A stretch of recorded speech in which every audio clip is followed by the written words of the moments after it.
Университеттин абалы өкө өзгөргөндөй бир топ маселелер бар.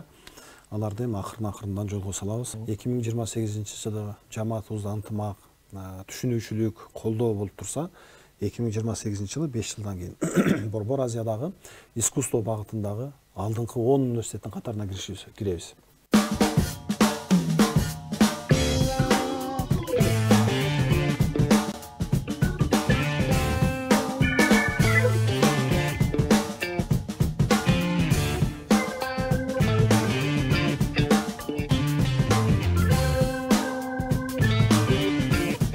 Амансыздарбы жалпы кыргызстандыктар, сиздер күткөн, сиздер сүйгөн Нитү шоу программасы старт алды. Бүгүнкү сиздердин кызматыңыздарда мен Нурбай Ормоналиев менен туура 1 саат бою чогуу болуңуздар.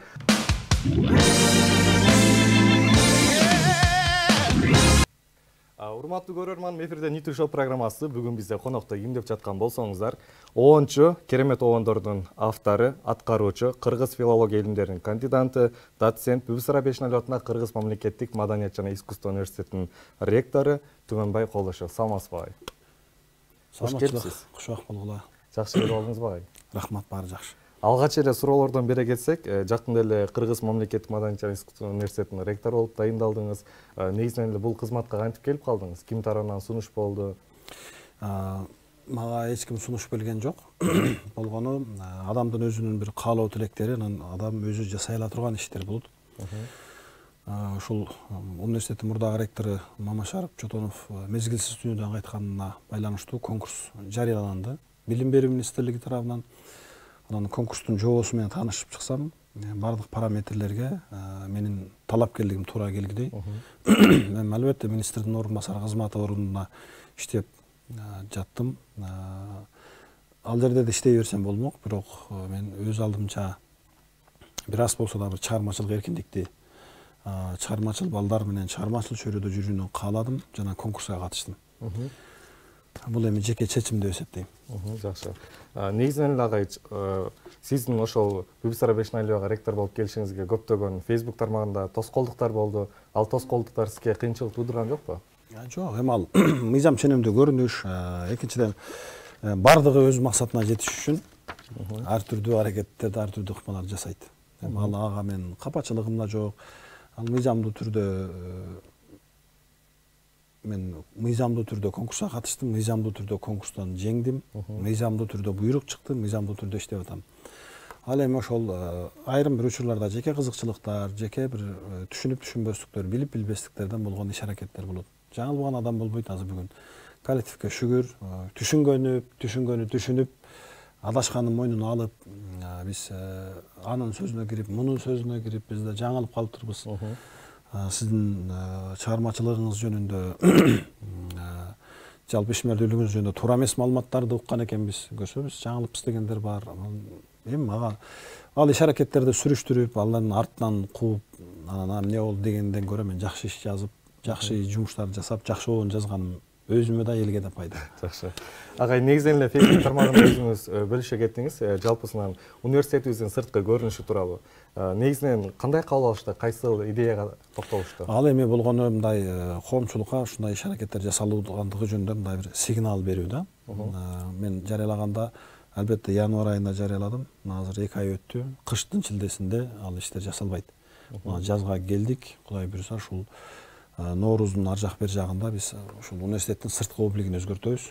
Максатыбыз университеттин сырткы облигин өзгөртүү, анан ички инфраструктурасын жаңылоо, адамдардын аң сезимин, жан дүйнөсүнө бир жаңылык киргизиш керек. Адамдын сезими, адамдын жан дүйнөсү өзгөрмөйүнчө жаңы нерсени кабыл алыш да кыйын болот, жаңылыкка барбайт дагы. Ошон үчүн мына акырдан келатабыз. Алдыда университеттин өзүнүн бир чоң окуу корпусу курулуш керек. Ал пландарда турат. Жакшы, ишиңизге ийгиликтер каалайбыз. Кийинки суроо, жетекчилик кызматыңыз, чыгармачылыгыңызды тегирмендей эле жеп жаткан жокпу? Жок, эми буга чейин дагы кызматтарда, буга чейин дагы мугалимдик милдетти аткарып, буга чейин педагогикалык ишмердүүлүк менен айкалыштырып келгем. Тескерисинче бири-бирин толуктап турат. Бири-бирине жардам бере турган кесип, себеби мен мугалиммин.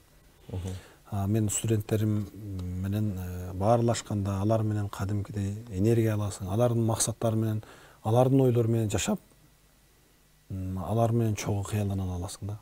Бул тескерисинче артыкчылык. Эгер мен техник болсом, Эгерде мен таптакыр эле бир техник болсом, же бир машина оңдоочу уста болсом, же бир тиш доктур болсом, анда бири-бирине тоскоолдук жаратат дешим мүмкүн да. Тескерисинче мугалимдик, адабият менин кесибим. Адабиятчымын. Поэзияны окуйм, көркөм дүйнөнү тааныганга аракет кылам. Азыр мына ошол көркөм искусство университетине келип отурам. Бул мен үчүн Кудайдын белеги. Жаңы жумуш ордуңуз кут болсун дейли, ишиңизге албан ийгиликтерди каалайбыз. Келиңиз анда жалпы бизди көрүп жаткан көрөрмандар да күтүп калды болуш керек. Өзүңүздүн жүрөгүңүздөн чыккан керемет оондордон аткарып берсеңиз кандай дейсиз? Макул. Бардык эле бир жакшыдай көрүнөт. Улам кийинки жазылган оонуң ушул мыктыдай деп сезиле берет. Убакыт көрсөтөт. Азыр мен жогору жакта темада болуп калды. Ошого ылайык келип калат го деп ойлойм. Атахан Кожогуловдун сөзүнө жазылган. Өмүр сенден азды сурап көптү алдым деген ырдырда берейин.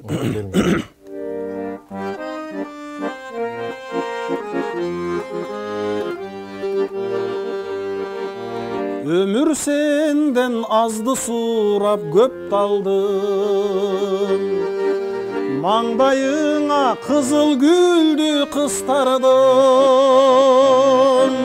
Өмүр сенден толкудум да ташыдым,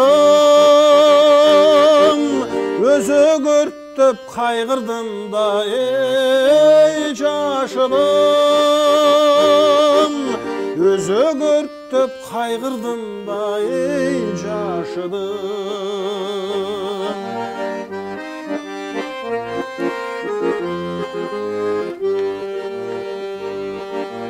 Unutuldu unutulbas asılдар, кыйбас толор кышың кымбат жазың жар. Кадырымды билген кезде мекеним, кадырымды билбей турду эй жакындар. Кадырымды билбей турду эй жакындар.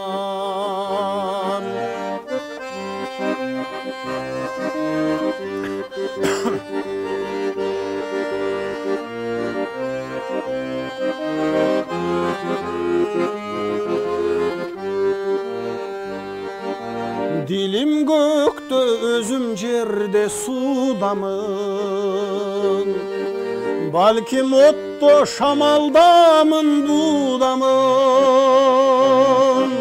Isımımdı tanıganda kalın el, ısımımdı tanıvadı ey tuğanım.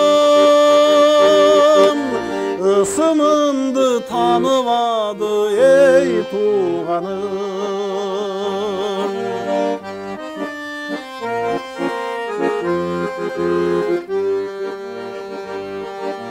Bolbos jerde bolor kepti kozgodun,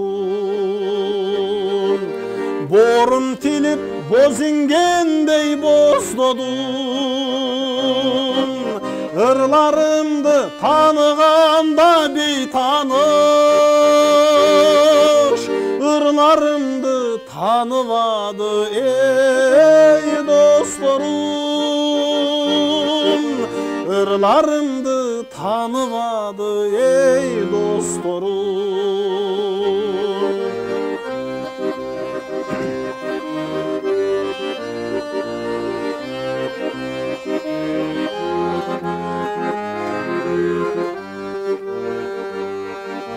Ömür senden azdı surap köp daldım, mаңдайыңа kızıl güldü kıstardım. Ömür senden tolkudum da taşıdım, özөгөртөп кайгырдым da ey жашыдым. Özөгөртөp кайгырдым da ey жашыдым. Ömür senden az surasam köp berdim, ömür senden azdı sura ey көп талды. Баракелде. Сонун керемет ырсаптар, керемет оон. Негизинен сөз оонуна ушунчалык дал келгендей туюлат. Өзүңүздүн азыркы учурда жумушуңузга байланыштуу да жазылгандай. Жок, бул мындан 1 жыл мурда жазылган. 2022 жылы Атахан Кожогуловдун поэзия кечеси болуп калды. Ошол поэзия кечесинде акын бир тоорларды окуп атып, анан ушулар эмнегедир мындай мага тааныш да көрүнүп кетти. Буга чейин дагы бир окуя болгон болчу, ошону эске салып, анан Атахан Кожогуловдон ырдын текстин сурап алдым. Бул аябай көп куплет. Анан мен ошону керектүү куплеттерин алып, оон жаздым. Чында керемет экен агай. Кийинки суроолорду бери кетели. Негизинен эле аз болсо да саз болсун дейт эмеспи? Мен бул менен эмнени айткым келип атат? Себеби дегенде өзүңүз жаңы эле ректор болдуңуз. Ал эми ошол Instagram баракчасынан, Facebook баракчаларынан сиздин келишимдерди түзүлгөн боюнча маалыматтарды алдык. Ал кандай келишимдерге кол коюлду? Негизинен эле ошол келишимдер тууралуу айта кетсеңиз. 2 айдын жүзү болуп атат мен ушул жаңы жумушка келгениме. 2 айдын аралыгында эң чоң жумушубуз бул республика боюнча бардык музыкалык орто кесиптик окуу жайлар бар. Ниязалы Борошов атындагы Ош шаарында, Ыбырай Туманов атындагы Каракол музыкалык окуу жайы, Мураталы Күрөнкеев атындагы окуу жай, Таштан Эрматов атындагы педагогикалык окуу жайы, Насыр Давлесов атындагы маданият колледжи, Жалал Абадтагы маданият техникуму, Бишкектеги Чолпонбек Базарбаев атындагы хореографиялык училищасы, Улуттук драма театрынын алдындагы хореографиялык драмалык окуу жайы, Мухаш Абдраев атындагы республикалык адистештирилген орто мектеп. Ушулардын бардык бир 9-10 жакын окуу жайдын жетекчилери менен сүйлөшүп, биз чоң ишти баштадык деп ойлойм. Аны мен мындай сыймыктануу менен айтам. Анткени мен буга чейин Таштан Эрматов атындагы Бишкек музыкалык педагогикалык колледжинде директор болуп иштедим. Анан жакшы бүтүрүүчүлөрүмдү жетелеп улуттук консерваторияга бардым. Ошол азыркы бүгүнкү Бүбүсара Бейшеналиев атындагы искусство университетине бардым. Биздин бүтүрүүчүлөрдү жогорку курска алгыла деп. Колледжде 4 жыл окуган бала, студент окууну бүткөндөн кийин дипломун көтөрүп алып барса, биз күндүзгү бөлүмгө 2 курска, сырттан окуу бөлүмүндө 3 курска алып атабыз да. Бул жакта 4 жыл окуйт, ал жака барып дагы 4 жыл окуганда убакыт кетип атат биринчиден. Экинчиден колледжде окуган программа ал жакта да кайталанып болуп атат. Биз ушул жетекчилер чогулуп орто кесиптик окуу жайлардын окуу программасы жана биздин окуу планды чогуу биргелешип түзөлү. Ал жакта окутулган сабак улантылып кетсин, кайра кайталанбасын, болбосо кредити азайтылсын. Күндүзгү бөлүмгө эгерде адистиги туура келген музыка мугалиминен келип, музыка мугалимине тапшырса, ал 3 курска отуруш керек, күндүзгү бөлүмгө. Сырттан окуу бөлүмүндө 4 курска отурsun деген норманы киргизип атабыз. Буга мыйзам жол берет. Ошол анан бир курстан 2 курска которулуу же башка окуу жайдан башка окуу жайга которулган арасында дагы предметтик айырмачылыктар көп чыгып кетет. Билим берүү мыйзамына ылайык, эгерде 7 кредиттен ашса, ал бала которула албайт, же болбосо которулса дагы өзүнүн курсун сактай албай төмөнкү курска отурат. Биз эми ошол айырмачылыктарды дагы бирөтөлө түп тамырынан жоёлу деген чечимди мен ушул өзүм демилгеледим. Башка окуу жайдын жетекчилери бардыгы бул учурдун талабы экендигин колдоп беришти. Жолуктук, келишимдерге түздүк. Азыр ушул Ноорузга чейин мен тапшырма бергем окуу иштер боюнча проректорго, бардык окуу жайдын жетекчилери менен сүйлөшүп, окуу иштер боюнча директордун орун басарлары, биздин проректорлор, окуу бөлүмдөрү биргелешип жаңы окуу жылынан баштап 23-24 окуу жылынын окуу программасын биргелешип түзүп чыгышат. Жакшы. Өтө сонун жакшы экен. Албетте сиз негизинен эле ошол ректор болуп келгенден кийин Instagram баракчадан, Facebook'тан жалпы Бүбүсара Бейшеналиев атындагы университетте окулган жалпы студенттердин ой пикирлерин да окуп калдык. Ошончалык студенттердин жазган билдирүүлөрүн окуп калдык. Агай чоң рахмат, ишиңизге ийгилик, сиз келгенде бизге күн тийгендей сезилди деп. Ал эми сиз барганда университеттин акыбалы кандай экен? Университеттин абалы өкө өзгөргөндөй. Бир топ маселелер бар. Аларды эми акырын-акырындан жолго салабыз. Анткени биринчи кезекте биз приоритет же болбосо артыкчылык бул билим берүүгө барылыш керек. Билим берүү, тарбия, анан үч илдик болот да булар. Билим берүү, тарбия, анан илим, өнөр. Биздин окуу жайда азыр жасала турган биринчи кезек Биз азыр университетте 2023-2028 жылдары өнүктүрүүнүн стратегиялык планы кечээ окумуштуулар кеңешинде бекиттирдик. Мен атайын ошол бир топ университеттердин мисалында биздин окуу жайды бир көтөрүүнү, биздин окуу жайдын имиджин жогорулатууну пландап атам. 2028 жылы жамаатыбызда ынтымак, түшүнүүчүлүк, колдоо болуп турса, 2028 жылы 5 жылдан кийин Борбор Азиядагы искусство багытындагы алдыңкы 10 университеттин катарына киребиз. Жакшы. Ал үчүн илимий изилдөөлөрдү, студенттердин өздүк көркөм чыгармачылыктары, мугалимдердин квалификациясын жогорулатуу, алмашуу программаларын ишке ашырыш керек. Кыскасы, улуттук жана эл аралык рейтингтерге катышышыбыз керек да. Ал үчүн бир топ индикаторлор бар. Биз ошолордун үстүндө иштейбиз. Ал эми өзүңүздүн баягы кайсы бир берүүлөрүңүздү көрүп калдык. Менин жаңы оондорум чыкмайынча мен элге өзүмдүн көрөрмандарыма концерт бербейм депчи. Ал эми 7-8 март күндөрү Ош чергесинде тактап айтсак Тумар ресторанында боло турчу концертиңизде кандай өзгөчөлүктөрдү күтсөк болот? Негизинен эле жаңы оондорду күтсөк болобу? Бул Ош шаарындагы концерт 7-8 мартта Тумар ресторанында ошол Ош шаарындагы чыгармачыл чөйрө уюштуруп атат. Башында Молдоахмат Курманбеков турат. Ошол жигит уюштуруп 8 мартка карата атайы уюштуруп атат. Ал жерде дагы мурда жазылган ырлар, анан бир жыл аралыгында жазылган оондор ырдалат албетте. Андай программаны бизде Нооруздан кийин Орозо келип калат экен. Ошол апрель айынын аяк чендеринде ошол Бишкек шаарында дагы өзүмдүн бир чыгармачылык кечемди өткөрсөмбү деп азыр ички даярдыктарды көрүп атам. Биринчи адам өзү даяр болуш керек. Кандай маселе болбосун, адамдын өзүнүн ички даярдыгы бул чоң роль ойнойт.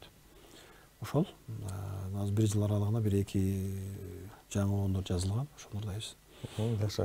Ал эми негизинен эле өзүңүздүн жумушуңуз, чыгармачылыгыңыздын кайсыл жагына өзүңүздүн багытыңызды буруп турасыз? Жумушты алып кетейин десеңиз, чыгармачылыкка тартылат. Ал эми чыгармачылыкка барайын десеңиз, жумушуңуз турат. Экөөсүн чогуу алып кетүү оюңузда барбы? Же жумушту эле алып кетейин деген алдыда пландар бар? Жок, экөө чогуу келет. Мындай да, Нурбай. Чыгармачылык менен жумушту бири-бирине карама-каршы койбостон, тескерисинче экөөнүн бири-бирин параллелдүү алып кеткенди үйрөнүш керек да. Карама-каршы койсоң экөө таптак эки башка нерсе. Чыгармачылык деген бул адамдын адам экендигин сактап турат да. Жүрөктү жумшартып турат. Эгер болбосо чиновник болуп кетесиң. Стол муштап эле нерв болуп, ошол андай кылыш керек, минтиш керек, же андай кылам, же мындай кылам деген амбиция чоңоюп, эго чоңоюп кетиш мүмкүн. Чыгармачылык деген дайым сени тизгиндеп, сен бир жөнөкөй эле бир катардагы адамсың, көптүн бирисиң дегенге чыгармачылык мындай тизгиндеп, керек мезгилде камчылап, керек мезгилде токтотуп, керек мезгилде шыктандырып тура турган бул инструмент.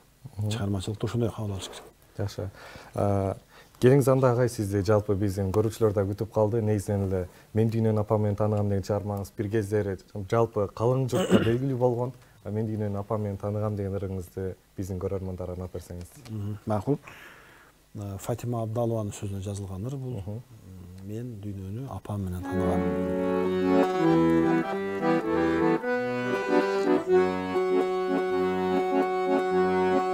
Мен дүйнөнү апам менен таанысам, мен апамды көйнөгүнөн тааныгам. Тирүү болчу көйнөгүнүн гүлдөрү, баскан сайын бажырайып ачылган. Тирүү болчу көйнөгүнүн гүлдөрү, баскан сайын бажырайып ачылган.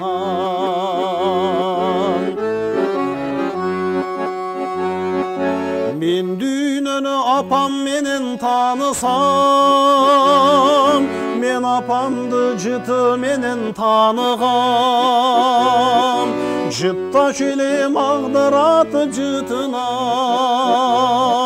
чыкпачу эле жаныман. Жыттачу эле магдыратып жытына, чыкпачу эле жаныман.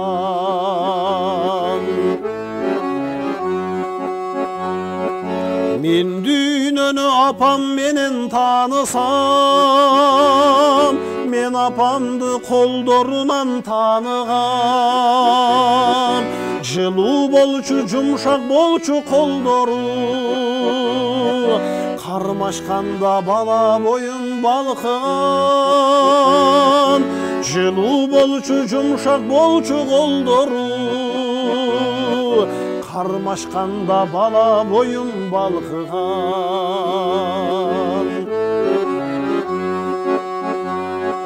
Мен дүйнөнү апам менен таанысам, мен апамды жолугунан тааныгам. Жандуу болчу жолугунун гүлдөрү,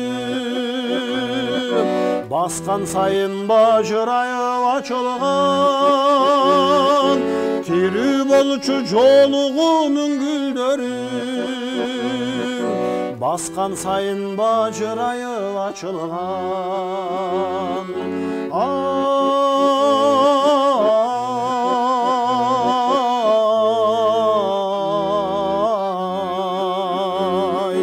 мен дүйнөнү апам менен тааныгам, мен апамды күлкүсүнөн тааныгам.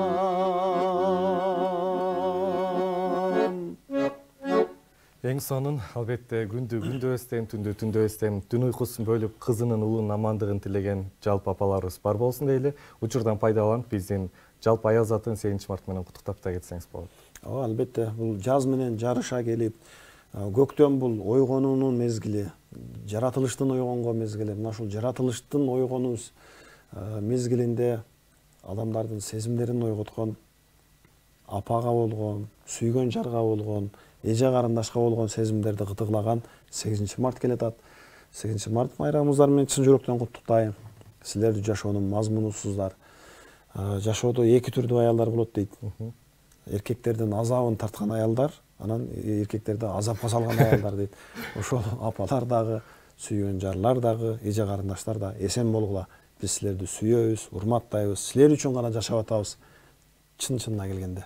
Жакшы. Негизинен агай, негизи атаңыз өнөр сыйлаган, өнөр барктаган адам окшойт. Себеби дегенде өзүңүздүн соц баракчаларыңызда атаңызды тамашалап, же болбосо атаңыз менен кызыктуу өткөргөн күндөрдү эске салып турасыз да.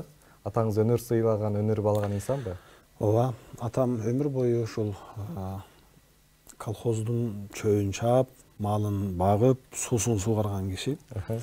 Бирок ушул биздин үйдө дайым Ала тоо журналы турчу. 80-жылдардан баштап, качан Ала тоо журналы жабылып калганга чейин 91-92, 93-чү, балким кайсы жыл жабылды эсимде жок.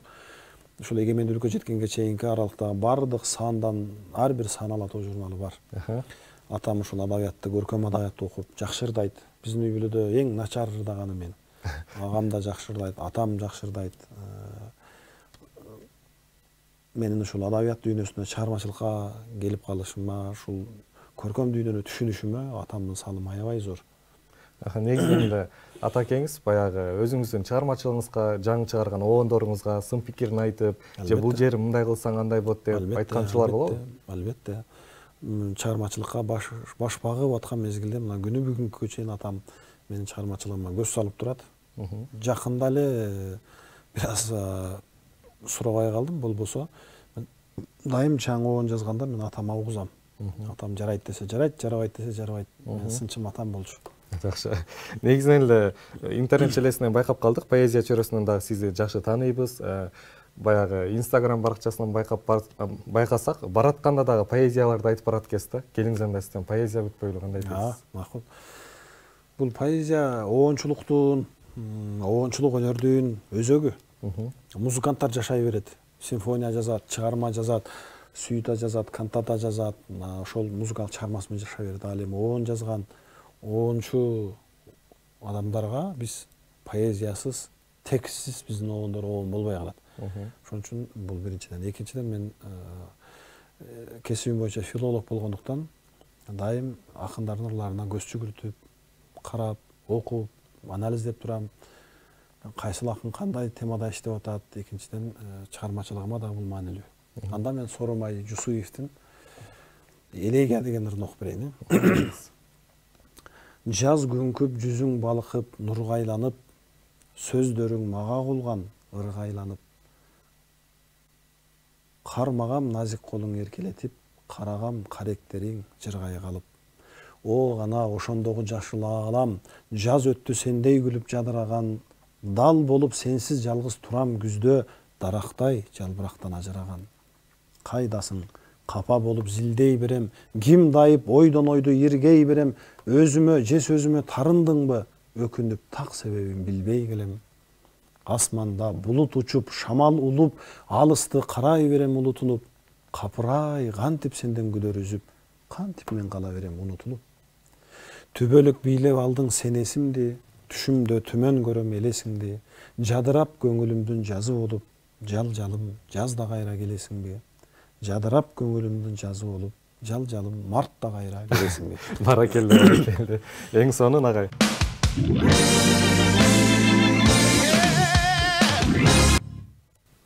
Урматтуу көрөрман, эфирде Ниту шоу программасы.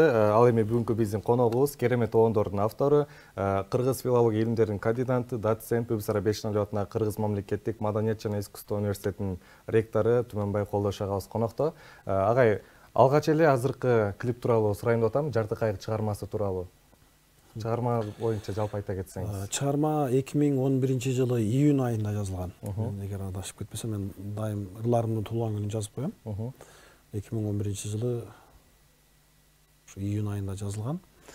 Көп убакытта, көп мезгилде жазылды. Анткени текстти түшүнүп, анализдеп, адамдын жашоосу дайым эле бирдей калыпта, бирдей абалда турбайт.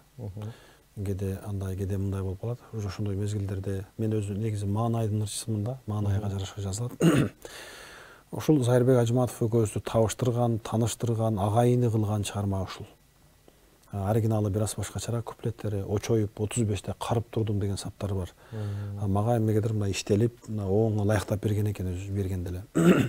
Он жазылды, клипти азыр көрдүк, көз чогуу. Клип 2020-жылы пандемияда тартылган.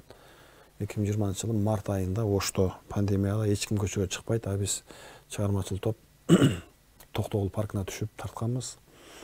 Клипти көпчүлүгү маани бере бербейт. Анан биздин элибиз, биздин көрөрмандарыбыз дайым сюжет кубалап көрөт. Клиптердин 99,9% пайызы сүйүү жөнүндө же болбосо ошол ырдын сюжетин кубалайт. Анан негизинен ушул негативдүү нерселер, авария болуп кетет, жок болуп кетет, анан мындай үй бүлөсү бузулуп кетет, анан жана башка деп биз баягы көнүмүш нерселерди изденбейбиз да. Бул клиптин идеясы Олжобай Шакирге таандык. Бул клипти өзү негизи мен бара алган жокмун деген ырга тартам деп пландап, бирок режиссердун кандай десек, режиссер каалабадыбы же түшүнбөдүбү, биз аны колдоно албай, пайдалана албай калдыктан, анан мезгил экен, учур экен, насип экен, Жарты кайыкка колдондук. Жарты кайык бул жалгыздыктын ыры. Дардаңдап дос жар күттүм деген менен дагы эле жалгыз бойдон калып турмун. Жан дүйнөнүн кыйкырыгы бул. Жарты кайык баарыбыздын башыбыздагы нерсе. Ушул лирикалык мендин башындагы өтүп аткан тагдыры, жеке жашоосу, кубанычы, ийгилиги, достун көптүгү, анан досу жок калып кеткен мезгил баардыгы 4 куплетке бириктирилген да. Клипте болсо таптакыр мунун теңирден тескериси. Ал жерде окшош бир сызык дагы бар, ошол эле мезгилде ажырым дагы бар да. Окшоштук эмнеде? Окшоштук түз сызык адамдын жан дүйнөсү. Жаш кыз ойноп келип, жакшынай бир күн көздүү гүл тартып атат да. Ошол өзүнүн дүйнөсү менен бери эле отуруп боеп, жасап, өзүнүн бир дүйнөсүн, өзүнүн жашоосу турса, ар жактан көз көрбөгөн, кулак укпаган мерез адам келе атат. Биздин реалдуу жашообузда деле ошондой болуп атпайбы? Карасаң көзү ачык, бирок көрбөйт, көкүрөгү сокур, укпайт, жакшы сөздү көрбөйт, жакшы сөздү укпайт, адамга жакшылыгы жок. Ошондой бир болан эми образдуу түрдө биз көзү көрбөгөн, кулак укпаган бир түлөйдү, сокурду коюп койдук да. Ал келатып, жаш, мондай гүлдөй болуп өсүп келаткан жаш адамдын эми бир топуракты жарып чыккан байшашакейдей сезимин тебелеп кетип атат да. Чыгармачылыкты тебелеп атат болгондо дагычы. Кыздын дүйнөсүн, жашоосун талкалап келип чеккен сигаретасын ошол жерге таштап көргөн жок да. Балким ал туйду. Ошол жерде кыз ыйлап аткандыгын, балким туйбады. Ал келип ушул ушул кыздын гүлүнүн баягы башына дейбизби, баягы баштыкча баягы гүлдүн өзүнө желекчелердин үстүнө таштап туруп, анан ошонун үстүндө буту менен тебелеп, ошону бир тунуктукту тебелеп кетип атат да. Ал ошол таштандысын таштап, кыздын жан дүйнөсүн тебелеп, жана кыз түртсө дагы билбей атат да, ал жерде бир баалуу нерсе, ыйыктык жаткандыгын көрбөй атпайбы. Чыгармачылыктын Жанагы кыз ыйлап атпайбы? Кач, гүлдү тебелеп атасың десе, укпай атат. Ал ошол укпагандыгы үчүн ал түртүп атат. Ал ошону да сезген жок да. Сезген жок, ал көзү көрбөй, кулагы укпагандан сырткары ал сезбейт, денеси да сезбейт экен да.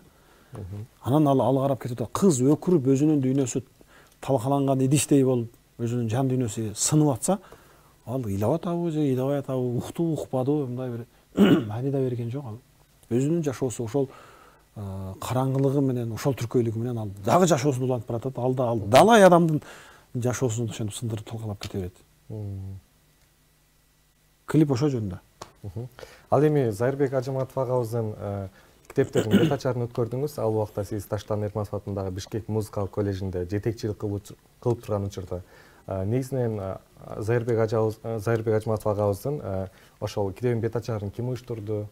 Бул негизи Зайырбек Ажыматовдун көзү өткөндөн кийин чыгармачыл топ, достору, үй бүлөсү, ага иниси биргелешип ушул жазып жүргөн кол жазмаларын анан ушул 2020-жылы 19-жылы Жүрөктөгү бороон деген китеп чыккан. Ырлар жинагы. Ошону эми жалпы көз өтүп кеткенден кийин адамдын анын материалдык дүйнөдөгү жашоосу токтойт да. Экинчи жашоосу башталат чыгармачылыкта. Ошон үчүн ушул экинчи өмүрүнө бир старт берели, экинчи өмүрү улансын деген бир жакшы ниет менен ошол жазып жүргөн кара сөз түрүндөгү чакан аңгемелерин, эсселерин, публистикаларын, поэзияларын топтоп атайын редакциялык кеңеш иштеп чыгып 2 китеби чыккан. Датасы жок күндөр жана экинчи китебин унутуп калдым азыр. Ошол 2 китеби чыгып, ошонун бир бет ачарын кайсы жакта өткөрөбүз дегенде мен биздин окуу жайда өткөргүлө. Анткени бул жерде музыкалык, педагогикалык окуу жай. Музыканттар да, педагогтор да ушул жерде окуйт. Демек, чыгармачылык экөөсүнө тең бирдей керек. Тек ушул жерде уюштуруп өткөргөнбүз. Зайырбек Ажыматов жакшы акын, жакшы журналист катары мындай өзүнүн изин калтырып кетти деп ойлойм. Ал эми ошол Таштан Эрматов атындагы Бишкек музыкалык коллежинде өзүңүз аз болсо да саздай болуп иштедиңиз, өтө ийгиликтерди жараттыңыз. Себеби дегенде мен ошол жерде жашагандыктан негизинен баягы үйдө свети бар, анан үйдө свети жок үйдүн экөөнүн айырмасы билинип турат го.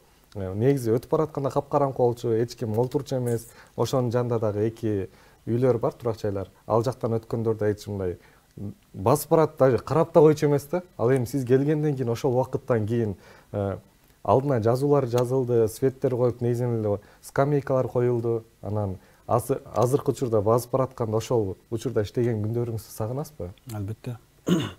Анткени ал Ош шаарынан келип Бишкек шаарына экинчи борбордон биринчи борборго келүү, чоң университеттен кичинекей колледжге келүү, жаңы үйрөнгөн коллективден, жамааттан жаңы коллективге келүү, жаңы жамаат менен иштешүү. Экинчиден, ал жерге мени алып келгенде ушул окуу жайды көтөрүш керек, өнүктүрүш керек деген тапшырма коюлган мага.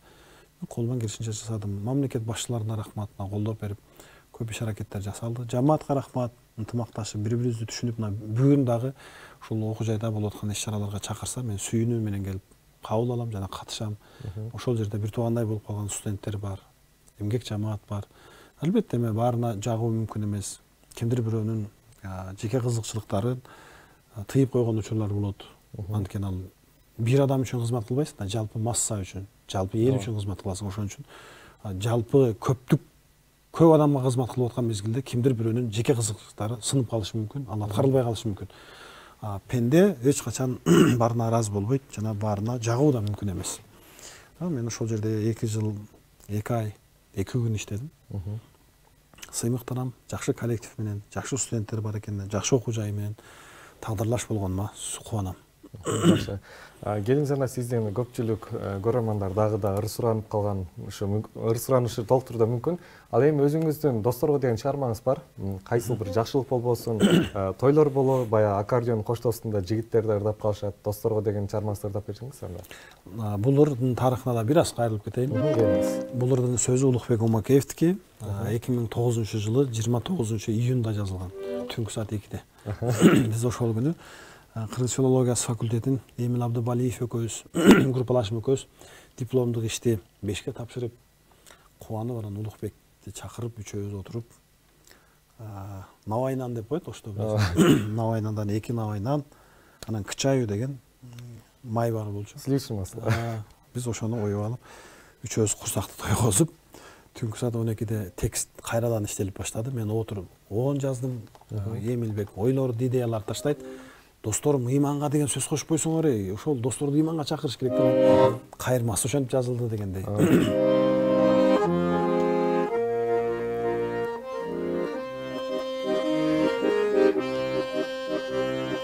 Жар бойлоп чие тапса санап жешкен, жаш кезде шоктук кылып таяк жешкен, таппаймын берер дүйнө досторума, тандашып жакшы кызды аяш дешкен. Досторум ыйманга жол салгылачы, досторум элде күйүп жангылачы, өзгөрсүн жакшы жака тагдырыңар, өзүңөр ушул бойдон калгылачы, өзүңөр ушул бойдон калгылачы.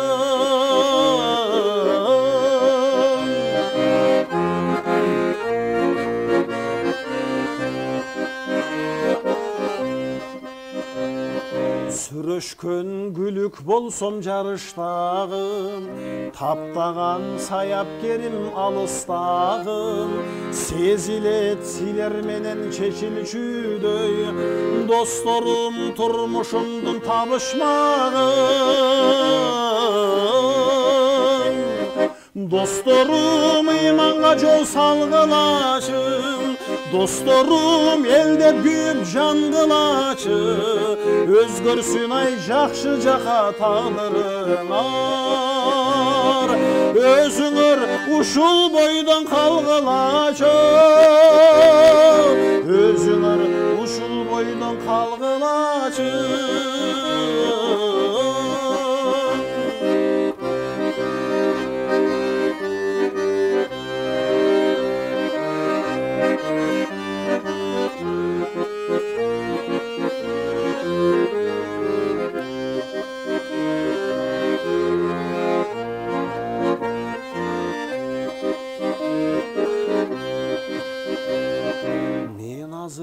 Арзу үмүт ынагымын, сүйүнүн берип сиңер гүл азыгын, силердей асылдарга кошконуна миң ирет жаратканга ыраазымын.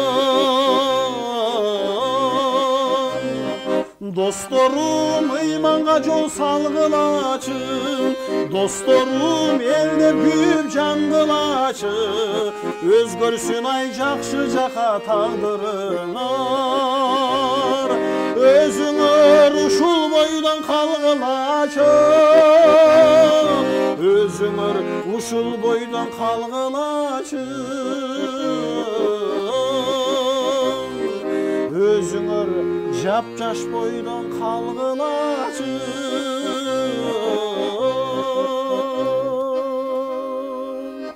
Баракелде. Эң сонун чыгарма албетте баягы досторду ыйманга чакырган чыгармалардын бири десек болот. Негизинен эле дос дегенде ушуларды укканда ушунчалык баягы эстен баштан өткөн күндөрдү да эске салат экен.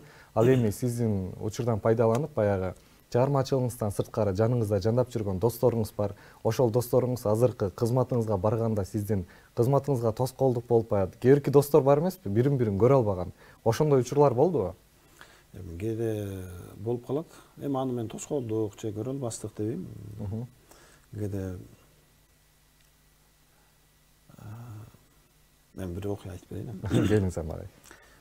Жакында уктап жатканбыз түнкү саат 12-1 болуп калган. Бирөө чыгат, алсам бир досубуз. Кандайсың, жакшысыңбы? Мен сени куттуктап коеюн дедим эле. Түнкү саат 2-де. Кабарлашпай калдык деп чалыптыр. Анан ошол. Ушул эле бир сүйлөмдүн ичинде көптөгөн нерсени түшүнүп койсок болот да негизиненчи. Ушундай болуп турат экен. Ооба. Ал эми өзүңүз баягы Бишкек шаарына келгениңизге 2 жылдын жүзү болду. Ош Жергесин сагындыңызбы? Албетте. Ош шаары ар бир адам үчүн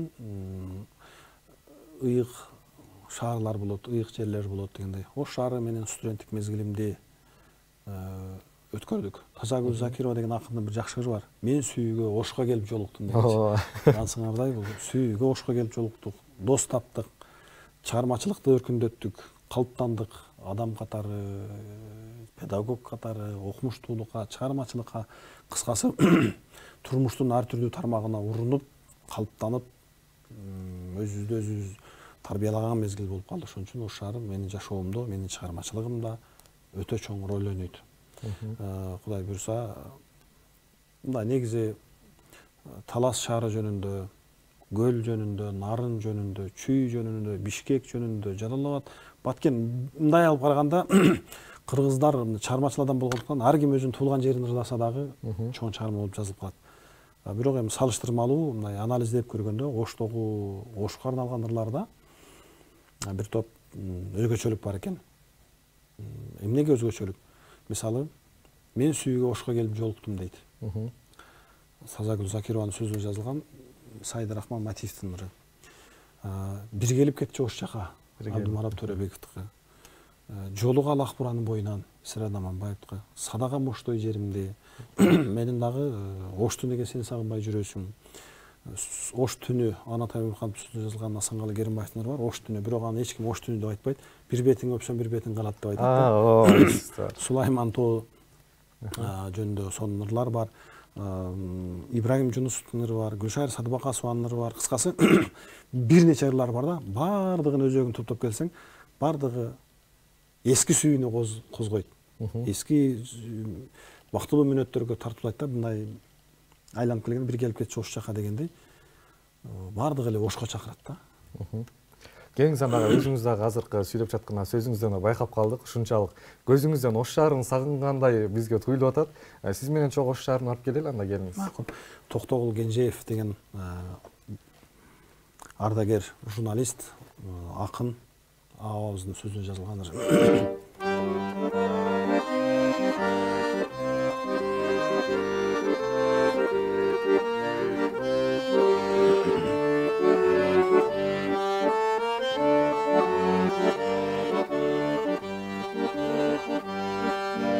Мен балалуу, сен бирөөгө бөлөсүң, дале таза сага мерим мүнөсүң. Көрөнбү деп көп келемин шаарга, Ошту неге сен сагынбай жүрөсүң? Ошту неге сен сагынбай жүрөсүң?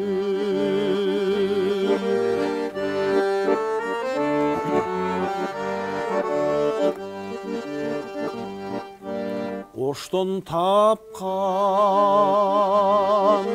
мага жагып мүнөсүң, эстен кетпейт мажүрүм тал бир өзүң. Тагдыр сени bir görgözör dep kelem, dayının çok sen sağınmay жүрөсүң. Dayının çok sen sen sağınbay жүрөсүң.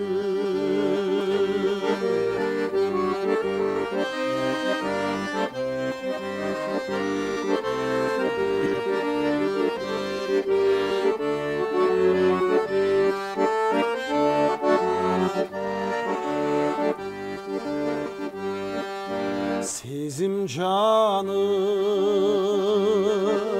бактылуусуң сен өзүң. Сен издеген өзгөрүлбөйт мүнөзүң. Бизге күбө Сулайман тоак бура,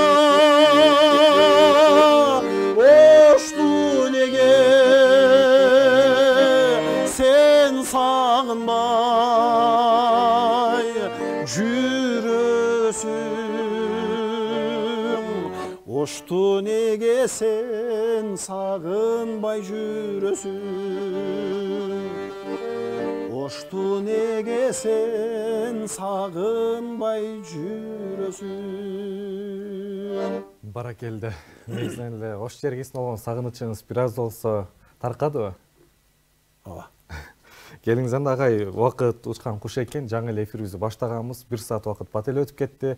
Келиңиз анда жалпы бизди көрүп жаткан кыргыз элине эркин микрофон болсун.